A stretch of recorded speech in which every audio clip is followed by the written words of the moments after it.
আমি আলিমুল করিম পিটু আপনাদের সবাইকে স্বাগত জানাচ্ছি অ্যাডোবি ফটোশপ টিউটোরিয়ালে। তো গত টিউটোরিয়ালে আমরা আমাদের যে সফটওয়্যারটা আছে অ্যাডোবি ফটোশপে সেটার উপর একটা প্রাথমিক ধারণা দেওয়ার চেষ্টা করেছিলাম। তো এখানে আজকে আমি স্ট্রোকের কাজ করব। তো স্ট্রোকের কাজ করার আগে আমি একটু অপশন যে এখানে যে প্যানেলটা আছে সেটা সম্পর্কে একটু কথা বলি। ধরেন আপনি যে কোনো একটা টুল যদি এখানে সিলেক্ট করেন মাউস দিয়ে, তারপর দেখতে পারবেন যে এখানে উপরে কিছু অপশন আসে, সেটা হচ্ছে অপশন টুল। অর্থাৎ যে টুলটার উপরে আপনি ক্লিক করবেন তার যে অপশনগুলো আছে সেগুলো দেখাবে হচ্ছে এই অপশন প্যানেলে।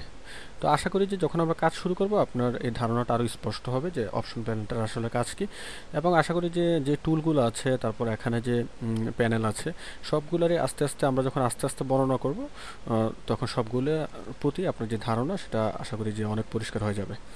তো চলুন শুরু করা যাক। আমি আজকে যে কাজটা করবো বলেছিলাম সেটা হচ্ছে স্ট্রোকের কাজ। তো স্ট্রোকের কাজ করার আগে বলি যে স্ট্রোকটা কি। স্ট্রোক শব্দের বাংলা অর্থ হচ্ছে বাধা। আর এখানে আপনি আমার ডেস্কটপে যে ইমেজটা দেখতে পাচ্ছেন এটা চারপাশে একটা হোয়াইট কালারের একটা বাউন্ডারি দেখতে পাচ্ছেন। এই বাউন্ডারিটাই হচ্ছে স্ট্রোক, অর্থাৎ এই কাজটি আমরা এখন করব। তো সেটা করার জন্য কন্ট্রোল+U চেপে আমি আগে একটা ইমেজ নিয়ে আসি। তো এখান থেকে ধরেন যে আমি একটা এই ইমেজটা নিয়ে আসলাম। তো এই ইমেজটা আনার পরে এখন আপনি যদি লেয়ারের দিকে লক্ষ্য করেন, লেয়ার যে আমার প্যানেলটা আছে সেটা আমি ড্র্যাগ করে নিয়ে আসলাম।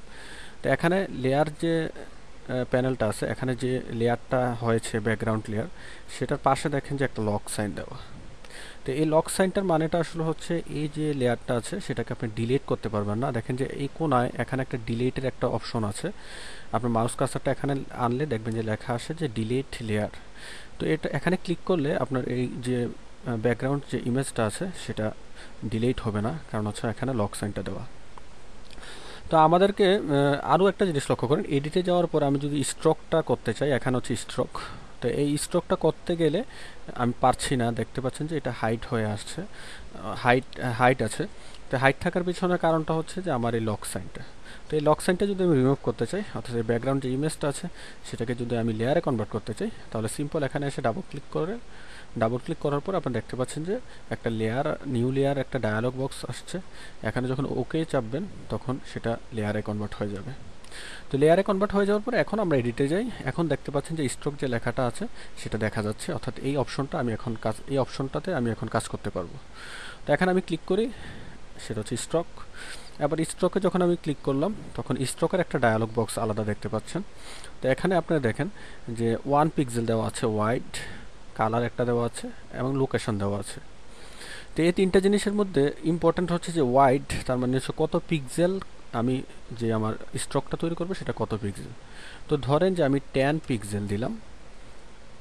10 পিক্সেল দেওয়ার পর আমার যে কালারটা আছে সেটা আমি যখন এই কালার বক্সটাতে আপনি যখন এই কালারটার উপর আপনি ক্লিক করবেন তখন দেখতে পাচ্ছেন যে একটা কালার বক্স চলে আসে।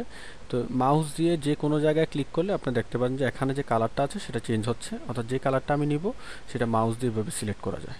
তো আমি একবার কোনায় নিয়ে আসি, কোনায় যেয়ে ক্লিক করে আমি সাদা যে কালারটা আছে সেটা চুজ করলাম এবং এখানে দেখতে পাচ্ছেন যে কালার কোডটা সবগুলো তার মানে হচ্ছে এটা হচ্ছে হোয়াইট। এখন আমি ওকে দিলাম। ওকে দেওয়ার পরে এখন একটা প্রশ্ন আসতে পারে যে হোয়াইট যে আমি 10 পিক্সেল দিলাম, এমন হতে পারে যে আপনি পিক্সেল সম্পর্কে আপনার ধারণা অনেক কম হতে পারে। তো সেই ক্ষেত্রে এখন যদি আমি ইনসাইড বা সেন্টার, তো ইনসাইড দেই, লোকেশনটা ইনসাইড চুজ করলাম, করার পরে যখন আমি ওকে চাপবো তখন দেখতে পাচ্ছেন যে চারদিকে একটা স্ট্রোক চলে আসছে। কিন্তু এমন হতে পারে, আমি আবার এডিটে চলে যাই, আবার স্ট্রোকে চলে যাই, এমন হতে পারে যে 10 পিক্সেল নাকি 20 পিক্সেল সেটা আপনার নাও জানা থাকতে পারে।